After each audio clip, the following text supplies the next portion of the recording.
Hello बच्चों, कैसे हैं आप लोग। आई होप कि सब अच्छे होंगे। तो आइए स्वागत करते हैं एक बार फिर से आपका आपके अपने केमिस्ट्री के यूट्यूब चैनल ई रसायन पर।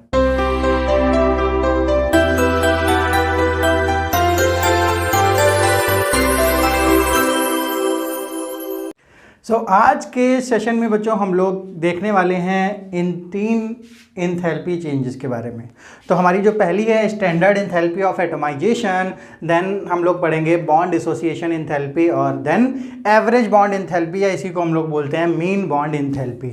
तो बच्चों इन तीनों स्टैंडर्ड इंथैल्पी को हम लोगों ने एक साथ यहाँ पर क्यों कवर किया, क्योंकि बच्चों ये जो तीनों इंथैल्पीज़ हैं ये आपस में बहुत ही बच्चों में एक कन्फ्यूज़न का कारण बनती है। अक्सर बच्चे बॉन्ड डिसोसिएशन इंथैल्पी और एवरेज बॉन्ड इंथैल्पी में डिफरेंस नहीं पता कर पाते, और समटाइम्स उनको कभी कभी बॉन्ड डिसोसिएशन इंथैल्पी और इंथैल्पी ऑफ एटमाइजेशन में भी डिफरेंस यहाँ पर समझ में नहीं आता। तो बच्चों जब हम लोग एक साथ इन तीनों इंथैल्पीज़ के बारे में आज पढ़ाई करेंगे तब जानेंगे कि बच्चों क्या बेसिक डिफरेंस है इन तीनों इंथैल्पी चेंजेस में। तो सबसे पहले बच्चों हम लोग स्टार्ट करते हैं स्टैंडर्ड इंथैल्पी ऑफ एटमाइजेशन से। स्टैंडर्ड इंथैल्पी ऑफ एटमाइजेशन, तो अभी तक हम लोगों ने बहुत सारी स्टैंडर्ड इंथैल्पीज़ के बारे में पढ़ा। तो यहाँ पर जो चेंज है वो है हमारा एटमाइजेशन। तो एटमाइजेशन मतलब बच्चों क्या होता है, हमारा एटम का फॉर्म होना। तो एटम कैसे बनता है, तो हम लोग यहाँ पर बात करेंगे standard enthalpy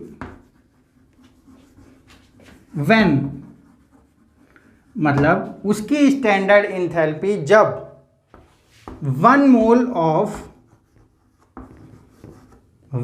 of bond break completely to form atom in gaseous phase। तो क्या मतलब हुआ बच्चों इसका, कि जब 1 मोल ऑफ बॉन्ड, मतलब कोई भी 1 मोल सब्सटेंस है जहां पर हमको बॉन्ड को ब्रेक करना है, और ब्रेक करना है कंप्लीटली, जिससे कि वो क्या हो जाए बच्चों, एटम बन जाए। एटम किसमें, गैसियस फेज में। तो हम लोग एक एग्जांपल यहाँ पर लेते हैं कि अगर हम लोग यहाँ पर H2 गैस को लें और उसके बॉन्ड को H2 कैसा होगा, इस तरीके से होगा। तो उसके बॉन्ड को अगर हम लोग ब्रेक करते हैं तो यहाँ पर 2 एटम ऑफ हाइड्रोजन यहाँ पर बनेंगे, जो कि गैसियस फेज में होने चाहिए, तभी इसको हम लोग एटम बोलेंगे। तो ये जो बच्चों प्रोसेस है इसको बोलते हैं एटमाइजेशन। तो इस प्रोसेस के लिए जो हमारा डेल्टा H आएगा ऑफ रिएक्शन, उसको हम लोग बोलेंगे डेल्टा H ऑफ एटमाइजेशन, और उसके लिए वैल्यू होती है 435 किलो जूल पर। तो बच्चों यहाँ पर ये प्लस में है, इसका मतलब ये एंडोथर्मिक रिएक्शन है, यानी अगर हम लोग इसको एनर्जी सप्लाई करेंगे तब ये बॉन्ड ब्रेक होगा। तो यहाँ पर बच्चों हम लोगों ने देखा कि कंडीशन क्या है कि 1 मोल ऑफ बॉन्ड, यानी जो H2 है ये क्या होना चाहिए, 1 मोल होना चाहिए, तभी इस प्रोसेस को हम लोग, इस प्रोसेस से निकलने वाली इंथैल्पी को हम लोग बोलेंगे स्टैंडर्ड इंथैल्पी ऑफ एटमाइजेशन। और ये जो हमारा 1 मोल हाइड्रोजन गैस है ये कंप्लीटली ब्रेक होना चाहिए हमारे एटम में, जो कि कहाँ पर होगा, गैसियस फेज में होगा। तो ऐसे बहुत सारे एग्जांपल्स हैं। तो अगर हम लोग देखें CH4, तो CH4 के 1 मोल को अगर हम लोग ब्रेक करते हैं, तो अगर हम लोग इसको बनाते हैं तो कैसा होता है, तो 1 2 3 4, तो हमारे पास यहाँ पर 1 C गैसियस एटम और 4 हाइड्रोजन गैसियस एटम अगर यहाँ पर अलग हो जाते हैं, यानी 4 हाइड्रोजन है और 1 C है, तो इसको हम लोग, जो हमारी इंथैल्पी ऑफ रिएक्शन होगी उसको हम लोग बोलेंगे इंथैल्पी ऑफ एटमाइजेशन। और इसके लिए जो हमारी वैल्यू होती है वो होती है 1665 किलो जूल पर।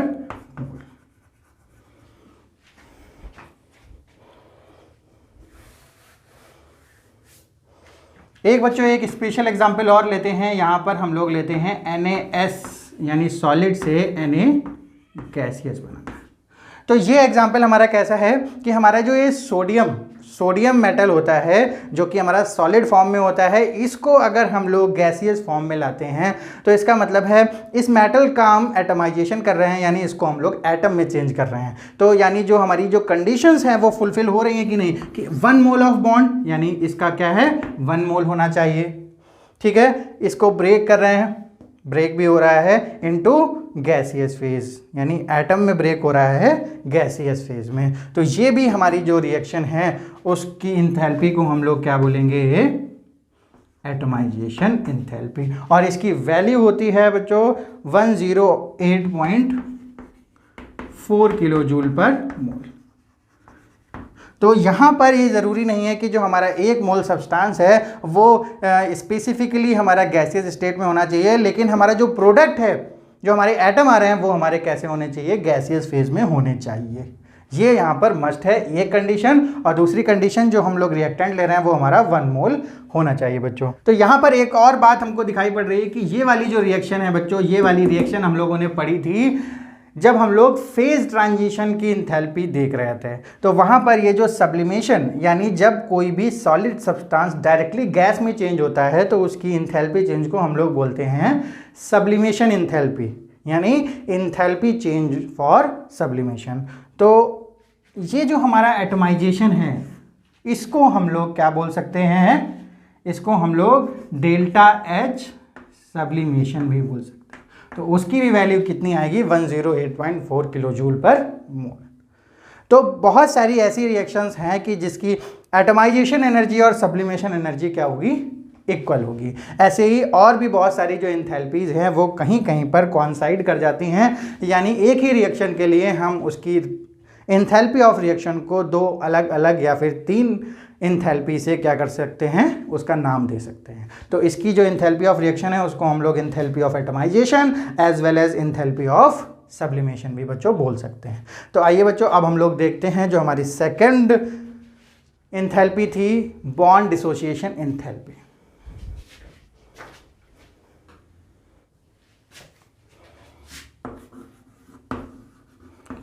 बॉन्ड इंथैल्पी, तो बॉन्ड इंथैल्पी हमारी 2 टाइप्स की हैं। एक हम लोगों ने देखी, अभी हम लोग बात कर रहे थे बॉन्ड डिसोसिएशन इंथैल्पी, और दूसरी टाइप की है हमारी एवरेज बॉन्ड इंथैल्पी। इसको एनसीईआरटी में हम लोगों ने मीन बॉन्ड इंथैल्पी भी बोला है। तो ये 2 अलग अलग तरीके की हमारी बॉन्ड इंथैल्पी हैं, तो हम लोग सेपरेटली इसकी यहाँ पर चर्चा करेंगे, डिस्कशन करेंगे। तो सबसे पहले हम लोग देखते हैं bond dissociation enthalpy. Bond dissociation enthalpy बच्चों हमारे पास एक पहली कंडीशन होती है कि जो बॉन्ड डिसोसिएशन इंथैल्पी है वो किसके लिए एप्लीकेबल है, हमारी डाई एटॉमिक मॉलिक्यूल्स के लिए। कैसे, फॉर डाई एटॉमिक मॉलिक्यूल्स के लिए। तो इसकी अगर हम लोग डेफिनेशन देखते हैं तो इसको कह सकते हैं कि हमारा 1 मोल कोवेलेंट कंपाउंड, यानी जो इंथैल्पी चेंज होती है वो किसके लिए, standard enthalpy change for when 1 mole of covalent bond from covalent compound, यानी जो कोवेलेंट बॉन्ड को तोड़ने पर जो प्रोडक्ट होते हैं गैसियस फेज में उसको हम लोग बोलते हैं, उसकी एनर्जी को बोलते हैं या उसकी इंथैल्पी को बोलते हैं बॉन्ड डिसोसिएशन इंथैल्पी। तो सीधे एग्जाम्पल की बात करते हैं हम लोग। अगर हम लोग यहाँ पर देखते हैं H2 गैस, 2H गैस, तो इसकी इंथैल्पी बच्चों अभी हम लोगों ने देखी, इसकी एटमाइजेशन इंथैल्पी अभी हम लोगों ने देखी 435 किलो जूल पर मोल। तो इस एग्जाम्पल को हम लोग अभी हम लोगों ने पढ़ा है कहाँ पर, इंथैल्पी ऑफ एटमाइजेशन के अंदर, कि जब H2 को हम लोग एटम बनाते हैं, hydrogen atom in gaseous phase में। तो यहाँ पर इस वाली रिएक्शन को हम लोग बॉन्ड डिसोसिएशन इंथैल्पी में भी यहाँ पर पढ़ रहे हैं। तो यहाँ पर कंडीशन क्या है कि बच्चों ये जो हमारा है कोवेलेंट बॉन्ड है, इसको जब हम लोगों ने तोड़ा तो हमारा ये जो बना ये भी गैसियस फेज में बना। तो इस कंडीशन को अगर कोई भी फॉलो करता है तो उसको हम लोग बॉन्ड डिसोसिएशन एंथैल्पी भी बोलते हैं। लेकिन वहाँ पर सबसे बड़ा डिफरेंस ये था कि जो हमारा रिएक्टेंट है वो सॉलिड फेज में भी हो सकता था, लेकिन in the case of bond dissociation enthalpy reactant and product both must be in gaseous phase. बच्चों, हमारी जो रिएक्शन है वो पूरी की पूरी रिएक्शन गैसियस फेज में होनी चाहिए। ये पहली कंडीशन हमारे साथ आती है बॉन्ड डिसोसिएशन एंथैल्पी के साथ, यानी जो रिएक्टेंट है और प्रोडक्ट हैं वो दोनों क्या होने चाहिए, हमारे गैसियस फेज में होने चाहिए। तो अगर हम लोग इसकी बात करते हैं तो ये रिएक्शन हमारी बॉन्ड डिसोसिएशन एंथैल्पी में नहीं आएगी। अब अगर कोई दूसरी रिएक्शन होती है जैसे Cl2,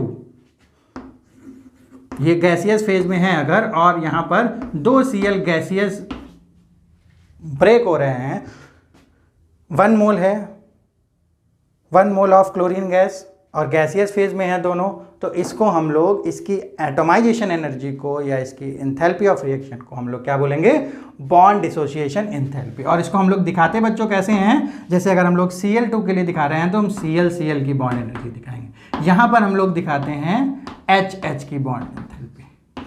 तो यहाँ पर Cl की बॉन्ड एंथैल्पी हमारे पास आती है 242 किलो जूल पर मोल। इसी तरीके से अगर हम ऑक्सीजन गैस की बॉन्ड एंथैल्पी देखते हैं तो आ जाएगी हमारी, इसकी वैल्यू है हमारी 428 किलो जूल पर मोल।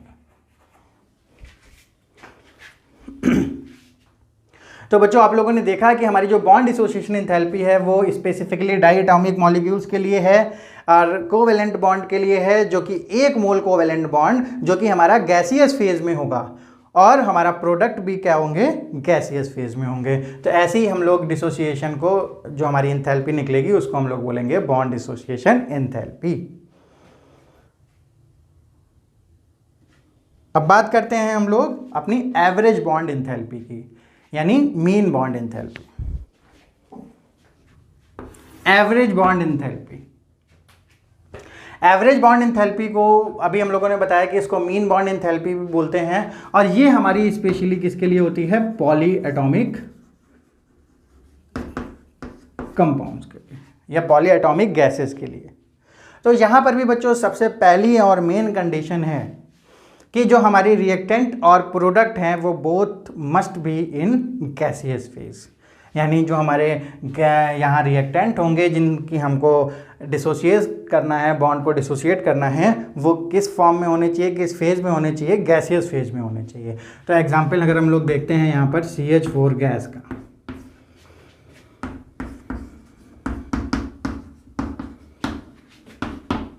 तो इसके लिए भी हम लोगों ने क्या पढ़ी थी अभी, एटमाइजेशन एनर्जी पढ़ी थी, जो कि हमारी थी 1665 किलो जूल पर मोल। तो इस एग्जाम्पल को भी हम लोगों ने बच्चों कहाँ पर अभी देखा, एंथैल्पी ऑफ एटमाइजेशन में देखा।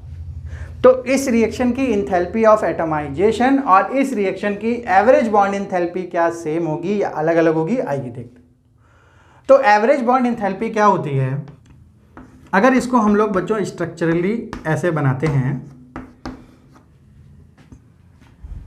तो यहाँ पर हमारे कितने बॉन्ड हैं, CH के 4 बॉन्ड यहाँ पर अवेलेबल हैं। तो अगर कोई CH का बॉन्ड टूटेगा तो एक इस तरीके से टूटेगा, ऐसे टूटेगा, ऐसे और ऐसे। तो हमारे पास 4 CH के बॉन्ड यहाँ पर टूट रहे हैं। तो बॉन्ड एंथैल्पी का मतलब होता है कि बॉन्ड जब टूटा है तो उसमें कितनी एनर्जी रिक्वायर हुई है।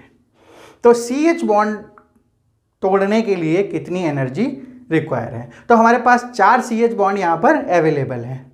तो एवरेज बॉन्ड एंथैल्पी का मतलब है कि इन चारों CH बॉन्ड को तोड़ने के लिए एवरेज बॉन्ड कितना एंथैल्पी कितनी ज़रूरत हुई है।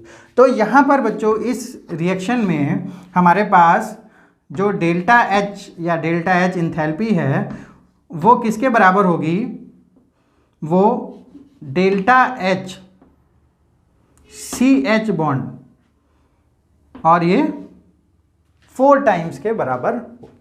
तो अगर हम लोग यहाँ पर डेल्टा एच सी एच निकालते हैं, यानी average bond enthalpy of C H निकालते हैं, तो हमको 1/4 करना होगा किसका, इंथैल्पी ऑफ रिएक्शन का या फिर इंथैल्पी ऑफ एटमाइजेशन का। तो यहाँ पर इसका अगर हम लोग 1/4 करते हैं, 1/4 करते हैं, तो हमारे पास आंसर आएगा यहाँ पर 416 किलो जूल पर मोल। ये क्या है, ये है हमारी average bond enthalpy of C H. तो बच्चों आपको समझ आया होगा कि जो हमारी एवरेज या फिर मीन बॉन्ड इंथैल्पी होती है, किस तरीके से बॉन्ड इंथैल्पी और इंथैल्पी ऑफ एटमाइजेशन से यहाँ पर डिफरेंट होती है। तो और भी एग्जांपल्स हम लोग देखते हैं। एक और एग्जांपल देखते हैं हम लोग एवरेज इंथैल्पी का। CH3OH मान लेते हैं बच्चों, ये गैसियस स्टेट में है और ये हमारा टूटता है C में और 4 H हैं और एक O है। तो यहाँ पर हम लोग कैसे देखेंगे एवरेज बॉन्ड इंथैल्पी। तो यहाँ पर जो हमारी डेल्टा H एटमाइजेशन है वो किसकी किसके बराबर होगी, अगर इसको हम लोग बनाते हैं तो कितने बॉन्ड हैं, 3 हमारे पास, 3 बॉन्ड किसके हैं, CH के, प्लस एक बॉन्ड है हमारा C और O और एक बॉन्ड है हमारा O और H।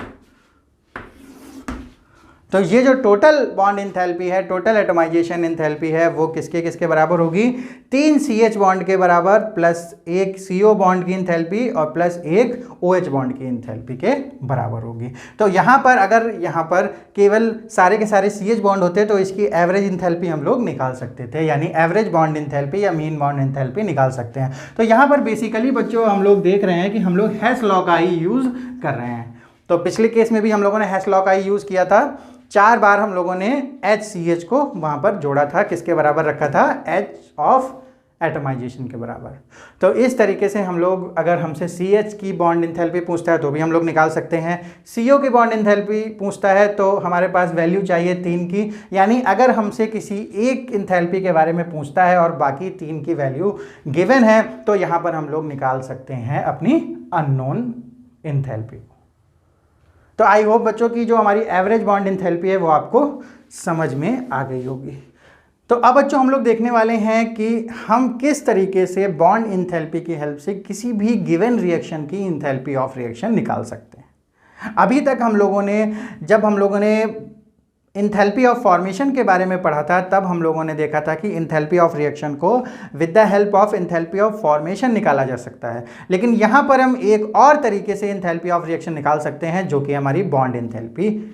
तो क्या फॉर्मूला है, अगर सपोज करते हैं बच्चों हमारे पास रिएक्शन है कोई A + B और C + D, बट ये दोनों जो हमारे फेज हैं रिएक्टेंट और प्रोडक्ट, इसमें कंडीशन ये है कि दोनों क्या होने चाहिए, गैसियस स्टेट में होने चाहिए, ये भी और ये भी। तो हमारी जो इंथैल्पी ऑफ रिएक्शन होगी वो summation of reactant minus summation of H product.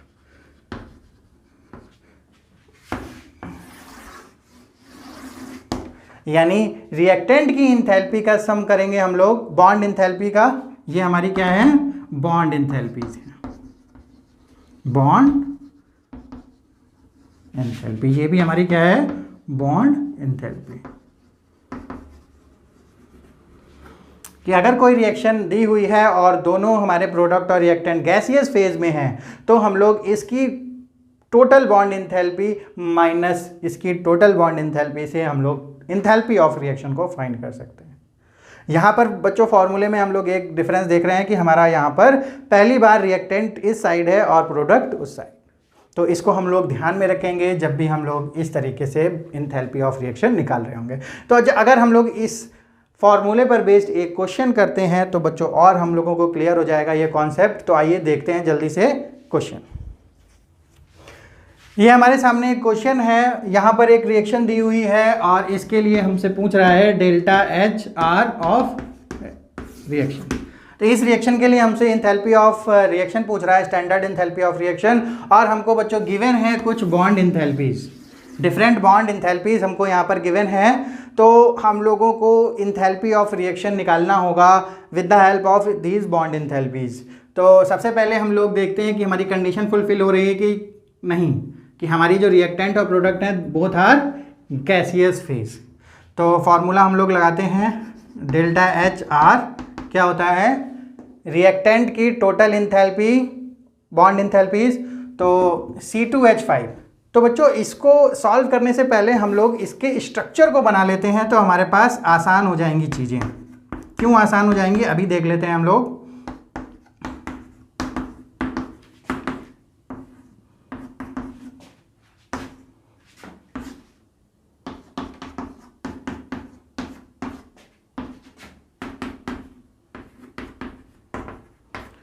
अब हमको नंबर ऑफ बॉन्ड्स पता चल जाएंगे।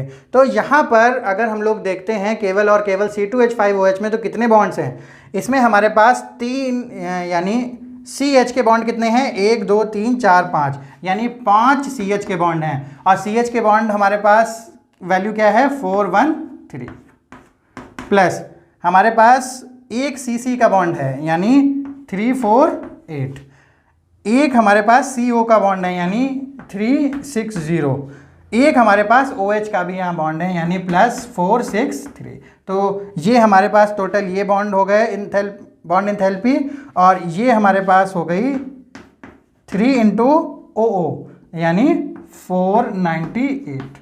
तो ये हमारी टोटल हो गई किसकी, रिएक्टेंट की बॉन्ड इंथैल्पीज, माइनस यहाँ पर हमारे पास CO बॉन्ड, CO के बॉन्ड यहाँ पर तोड़ेंगे तो 2 CO के बॉन्ड हैं और टोटल हमारे पास 2 हैं, तो टोटल हो गए 4 × CO के बॉन्ड की एनर्जी है हमारे पास 743, प्लस OH, तो OH के 2 बॉन्ड हैं एक मॉलिक्यूल में, तो टोटल 3 हमारे पास मोल्स हैं, तो यानी टोटल हो गया हमारे पास 6 यानी OH यानी 4 6 3। ये हमारे हो गई प्रोडक्ट की बॉन्ड इंथैल्पी। तो जब इसको हम लोग सॉल्व करेंगे तो हमारे पास आंसर आने वाला है, -1020 किलो जूल पर मोल। तो इस तरीके से हम लोग इन डाटा का यूज़ करके क्या निकाल सकते हैं, अपनी इंथैल्पी ऑफ रिएक्शन निकाल सकते हैं। तो ये सारे बच्चों किसमें हैं, किलो जूल पर मोल में सारे हमारे डाटा से। तो हमें यहाँ पर ध्यान क्या रखना है कि हमारे जो रिएक्टेंट और प्रोडक्ट हैं वो गैसियस फेज में होने चाहिए, और दूसरा इसको सॉल्व करते हुए अगर हम लोग स्ट्रक्चर को बना लेते हैं तो हमारी सारी की सारी जो बॉन्ड इंथैल्पी है वो हमको सामने दिख जाएगी आसानी से। तो इस तरीके से बच्चों हम लोग क्वेश्चन को सॉल्व कर लेते हैं। एक क्वेश्चन को हम लोग और देखते हैं यहाँ पर। सेकेंड क्वेश्चन है हमारा कि C graphite plus O2 in gaseous phase और CO2 गैस, और इसके लिए हमसे पूछ रहा है डेल्टा एच आर। तो बच्चों यहाँ पर अगर हमको बॉन्ड इंथैल्पीज दी हुई हैं, लेकिन हमारी पास कंडीशन क्या है, ये जो C है ये किसमें है, सॉलिड स्टेट में है, तो हम लोग वो वाले फार्मूला यहाँ पर यूज़ नहीं कर सकते। अगर हमको वो वाला फार्मूला यूज़ करना है तो सबसे पहले इसको हमको चेंज करना होगा किसमें, गैसियस स्टेट में।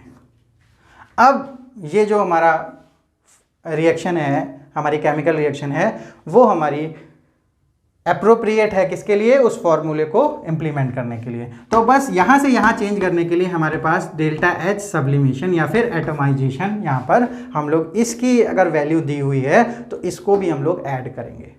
तो हमारे पास अगर देखा जाए कि डेल्टा एच आर है तो क्या क्या होगा, डेल्टा एच सब्लिमेशन और प्लस क्या, ये जो हमारी O की एनर्जी है OO बॉन्ड की, तो ये वाली इसको हम लोग ऐड करेंगे, और माइनस यहाँ पर CO2 की जो